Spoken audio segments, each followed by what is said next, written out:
Good morning, class. I'm Jyoti Yadav with you, and we are doing our chapter 3 of political science, that is US hegemony in world politics. So, today we will continue with topic hegemony as a structural power.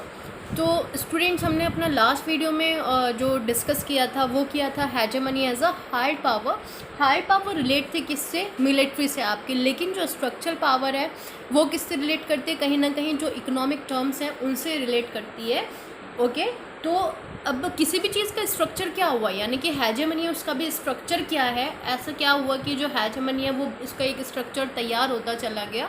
तो उसी structure के बारे में हम यहाँ पर बात करेंगे। इसको आप इकोनॉमिक्स से यानी कि इकोनॉमी से रिलेट कर सकते हो। ओके, क्योंकि वहाँ पर हार्ड पावर हमने किससे रिलेट की थी, मिलिट्री में हमने देखा था, मिलिट्री के थ्रू की जो मिलिट्री है वो सबसे ज़्यादा स्ट्रॉन्ग है।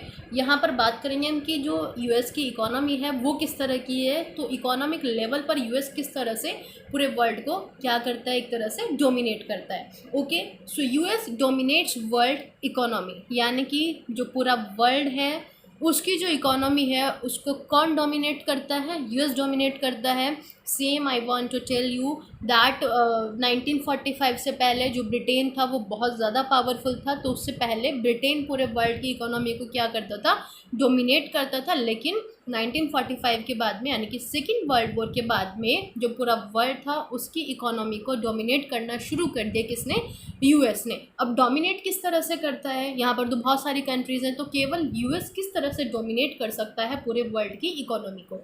सो let come to example then you will come to know. Okay, so first point है हमारा, US plays a vital role in providing global public goods, यानी कि ग्लोबल पब्लिक गुड्स किस तरह से प्रोवाइड कर। अब देखो, ऐसा तो है नहीं कि पूरे जो वर्ल्ड की गुड्स हैं वो यूएस बनाकर बेचता है ना। तो यहाँ पर ग्लोबल पब्लिक गुड्स क्या हुआ, यानी कि जिस पर सारी जो कंट्री, यानी कि सारे जो पीपल हैं उनका क्या है, एक तरह से राइट है। जैसे हम बात करें सनलाइट की, वाटर की, तो उस पर क्या है, उस पर सारे जो लोग हैं उनका राइट होता है। ऑक्सीजन है ना, ऐसा नहीं कि एक कंट्री में रुक गई है कि भाई ये दूसरी कंट्री स्टार्ट होगी, अब यहाँ से आगे ऑक्सीजन नहीं जाएगी क्योंकि दूसरा बॉर्डर लग रहा है, तो ऐसा तो कुछ नहीं है। तो यहाँ पर भी सेम है, ग्लोबल जो पब्लिक गुड्स हैं वो यही हुई जो क्या है, सबसे रिलेट करते हैं, किसी एक से रिलेट नहीं करती। लेकिन उसमें यूएस क्या रोल प्ले करता है, यूएस क्या करता है। अब देखो, अगर हम बात करें ट्रेड की, तो ट्रेड ज़्यादातर किस यानी कि किस, अगर हम बात करें किस मीन के थ्रू किया जाता है, एयर वेज के थ्रू किया जाता है, या फिर आपका वाटर वेज के थ्रू किया जाता है, या फिर रोड वेज के थ्रू किया जाता है। तो आप बोलोगे कि अगर हम बात करें बाकी कंट्रीज़ की, यानी कि अगर हम बात करें इंटरनेशनल ट्रेड की, तो ज़्यादातर जो इंटरनेशनल ट्रेड है वो हमारा किया जाता है वाटर वेज के थ्रू, राइट। क्योंकि अगर हम एयरवेज को क्या बनाते हैं, अपना मीन यानी कि सेलेक्ट करते हैं, तो ये तो बहुत ज़्यादा एक्सपेंसिव होगा, क्योंकि एक टाइम पर हम बहुत सारी जो चीज़ें हैं वो भेज नहीं सकते, और जो एयरवेज हैं वो सबसे ज़्यादा एक्सपेंसिव भी हैं। जो वाटरवेज हैं वो हमारे सबसे ज़्यादा क्या हैं, चीप भी हैं, और ईजी टू यानी कि ईजी भी हैं कि ईजिली बहुत सारी जो चीज़ें हैं वो एट ए टाइम भेजी जा सकती हैं दूसरे प्लेसेस पर। तो इसीलिए जो ज़्यादातर कंट्रीज़ हैं या फिर वर्ल्ड में जितना भी ट्रेड होता है वो लगभग, अगर हम बात करें, ज़्यादा से ज़्यादा ट्रेड जो है वो वाटरवेज के थ्रू होता है, राइट। अब ये जो वाटरवेज है, यानी कि वाटरवेज है, वो बने किसने, वेज किसने बनाए, राइट। यानी कि एयर की वेज की भी अगर हम बात करें तो वहाँ भी क्या होते हैं, कुछ रूट्स हैं। रोडवेज की बात करें तो वहाँ पर भी कुछ रूट्स अटैच हैं, और अगर हम वाटरवेज की बात करें तो यहाँ पर भी रूट्स अटैच है। तो यहाँ पर एक वर्ड आता है स्लोप। स्लोप क्या हुआ, यानी कि सी लेन्स ऑफ कम्युनिकेशन, यानी कि सी के थ्रू जो पूरा ट्रेड किया जाता है वो सब आता है किसके अंडर में, यूएस के अंडर में। यूएस उसमें बहुत ही ज़्यादा इंपॉर्टेंट रोल प्ले करता है। क्यों, क्योंकि अगेन फिर मैं आ जाती हूँ 1945 पे, कि 1945 यानी कि सेकेंड वर्ल्ड वॉर से पहले जितने भी वाटरवेज थे, जितने भी नेविगेशन वाटर्स, यानी कि नेविगेशन जो होता था इंटरनेशनल वाटर्स के थ्रू, वो सब कंट्रोल करता था कौन, ब्रिटेन। लेकिन उसके बाद में जो जितने भी यानी कि नेविगेशन है इंटरनेशनल वाटर्स में, तो अब उन सबको कौन करता है बेसिकली कंट्रोल, वो करता है यूएस। यूएस की जो नेवी है बहुत ही इंपॉर्टेंट रोल प्ले करती है ताकि वो नेविगेशन की फ्रीडम को इंश्योर कर सके। यानी कि जितना भी ट्रेड किया जाता है, एक तरह से आप मान सकते हो कि वो सब आता है किसके अंडर में, यूएस के अंडर में। जो भी वेज वगैरह हैं वो सब कौन मेंटेन करता है, वो सब यूएस मेंटेन करता है। तो स्लोक यहाँ पर आप इसको याद रखना, सी, यानी कि स्लोप क्या हुआ, सी लेंस ऑफ कम्युनिकेशन। ओके, अब हम सेकंड पॉइंट पे आते हैं अपने कि ये तो हो गया आपका वाटरवेज के थ्रू ट्रेड करना है, यानी कि जो ग्लोबल ट्रेड है वो करना। यूएस को ये भी लगता है कि भाई ट्रेड के थ्रू क्या हो सकता है, पूरा जो वर्ल्ड है उसकी इकोनॉमी बढ़ाई जा सकती है, तो सारे वर्ल्ड को कनेक्ट करना बहुत ज़्यादा नेसेसरी है। तो इसलिए क्या हुआ है, ज़्यादातर जो लेन्स है उसने सी लेन्स बनाई है। ओके, और उनको सबको उसने ही कंट्रोल किया हुआ है। अब हम बात करते हैं यहाँ पर इंटरनेट की। इंटरनेट तो सुनते हैं आपको लग जाता होगा, फ़ोन, कंप्यूटर, ये सब कुछ जितने भी चीज़ें अगर हम बात करें, आधी से ज़्यादा जो अगर हम बात करें, ज़्यादातर जो हम कनेक्टेड हैं वो किसके थ्रू है आजकल। तो हम अगर हम बात करें तो ज़्यादातर इंटरनेट के थ्रू ही कनेक्टेड है। वीडियो कॉल हम कर रहे हैं, पहले के जो वेज थे कम्युनिकेशन के, है ना, या लाइक लेटर्स हो गए, जो हम चिट्ठियाँ वगैरह भेजते थे अपने रिलेटिव्स को, कार्ड्स वगैरह भेजा करते थे, तो वो सब तो अब ख़त्म ही हो गया है। अब क्या बचा है, अब हम वीडियो कॉल कर लेते हैं या फिर मैसेजेस कर देते हैं, कॉल्स कर लेते हैं।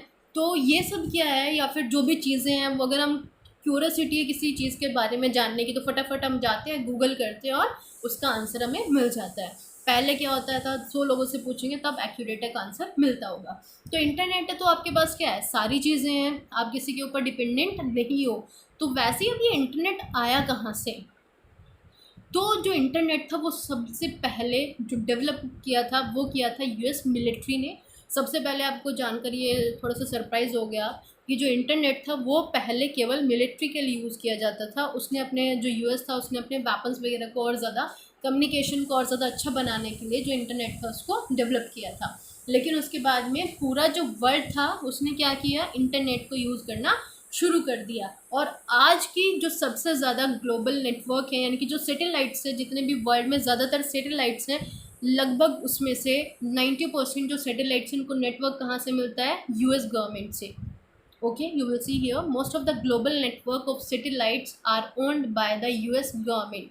तो अब क्या हुआ, ये भी एक तरह की हेजेमनी है ना, लाइक हमें कोई भी चीज़ मिल रही है ना, किसी ने कोई भी चीज़ बनाई है, जब वो दूसरे को देता है तो क्या होता है, कहीं ना कहीं वो उससे इम्प्रेस होता है, यानी कि क्या होता है, इम्प्रेस होता है कि भाई अच्छा इसने ये चीज़ बनाई है। तो एक तरह से वो क्या होता है, डोमिनेशन में आ जाता है जब वो उसको यूज़ करता है चीज़ को। ठीक है, तो वैसे ही सेम यहाँ पर इंटरनेट का है, यूएसए का, कि उसने इसको इन्वेंट किया, डेवलप किया, और उसके बाद में पूरा जो वर्ल्ड है वो इसको यूज़ कर रहा है। तो इंटरनेट आपने देखा, उसके अलावा आपने स्लॉक्स देखा, यानी कि आपका सीलेंस ऑफ कम्युनिकेशन। ये दो चीज़ें जो है वो मेनली इंपॉर्टेंट है यहाँ पर आपके लिए, किसमें, जो स्ट्रक्चर पावर में आप देखोगे। तो एक स्ट्रक्चर बनाना किस तरह से, कि जो सी लेंस हैं वो स्ट्रक्चर नीचे बना, आप सोच सकते हो वो एक उसका क्या बना, एक लो लेवल स्ट्रक्चर मान लीजिए आप, कि उससे क्या हुआ, जो पूरा वर्ल्ड है वो एक तरह से डोमिनेंस में आ गया, कि भाई पता नहीं अगर हम यूएस के साथ लड़ाई करके बैठ गए तो वो कल को हमको परमिशन देगा या नहीं कि आप दूसरी कंट्री के साथ सी लेंस के थ्रू व्यापार कर लो। इंटरनेट है वो यूएस ने डेवलप किया है ना। उसके अलावा हम आते हैं US share in world economy. आप देखोगे यहाँ पे, give me 2 minutes. US share in world economy is an enormous 28%, यानी कि पूरे वर्ल्ड में जितना भी ट्रेड किया जाता है उसकी इकोनॉमी का लगभग 28% जो है वो कौन शेयर करता है, केवल अकेला यूएस। कितनी सारी कंट्रीज़ है वर्ल्ड में, लेकिन एक अकेला यूएस उसका 28% शेयर करता है। यहाँ पर आप देखोगे एक पूरा आपको स्ट्रक्चर भी दिखेगा। ओके, तो अगर हम बात करें ईयू की, ईयू यानी कि यूरोपियन यूनियन, ठीक है, जिसमें क्या होता है कि सारे जो वर्ल्ड्स हैं वो कुछ शर्तों के साथ एक दूसरे से ट्रेड करते हैं, उसमें जितने भी कंट्रीज़ हैं वो मिलके ट्रेड करते हैं आपस में। तो अगर उनसे भी क्या करें, ईयू की भी जो कंट्रीज़ हैं उनसे अकेले यूएस को निकाल दिया जाए तो लगभग वर्ल्ड का 15% जो वर्ल्ड ट्रेड है वो केवल अकेला एक यूएस करता है। कौन करता है, केवल एक अकेला यूएस।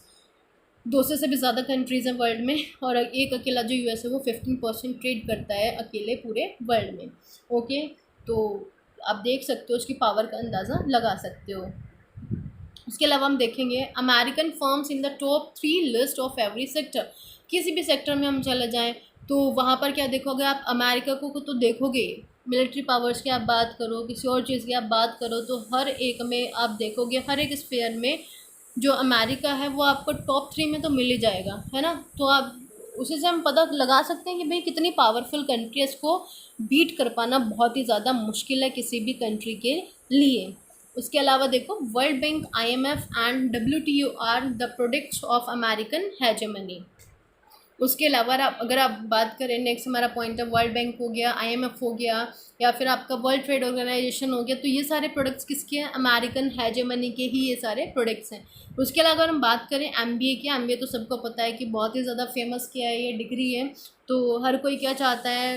एमबीए करना चाहता है, अगर उसका इंटरेस्ट है तो। बिज़नेस अगर स्फीयर में कोई जाना चाहता है, बिज़नेस लाइन में कोई जाना चाहता है, तो वो एमबीए करना चाहता है। अब ये जो एमबीए था वो सबसे पहले स्टार्ट किया था किसने? यूएस में। लगभग 1990 तक इसने पूरा अपना करिकुलम एमबीए का पूरा जो स्ट्रक्चर था वो एक तरह से रेडी कर लिया था, लेकिन 1950 में बाकी जो कंट्रीज़ थी वहाँ पर इसको स्टार्ट किया गया।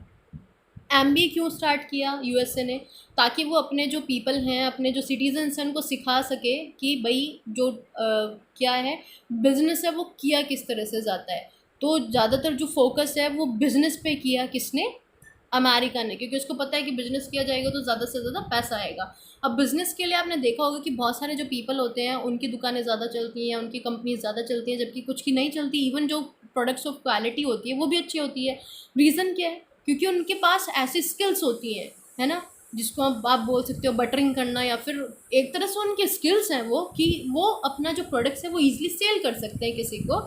तो वैसा ही क्या हुआ, जो यूएसए था उसने एमबीए अपना स्टार्ट किया, जो एक अच्छे बिजनेसमैन की स्किल्स होती हैं वो अपने जो सिटीजन्स हैं उनको सिखाए कि एक अच्छा जो बिज़नेस है वो किस तरह से किया जाए। और जो बाकी कंट्रीज़ हैं उनको भी लगा कि भाई अच्छा है तो बिज़नेस करना सिखाना अपने पीपल को, तो उन्होंने भी क्या किया, अपनी कंट्री में इसको शुरू किया।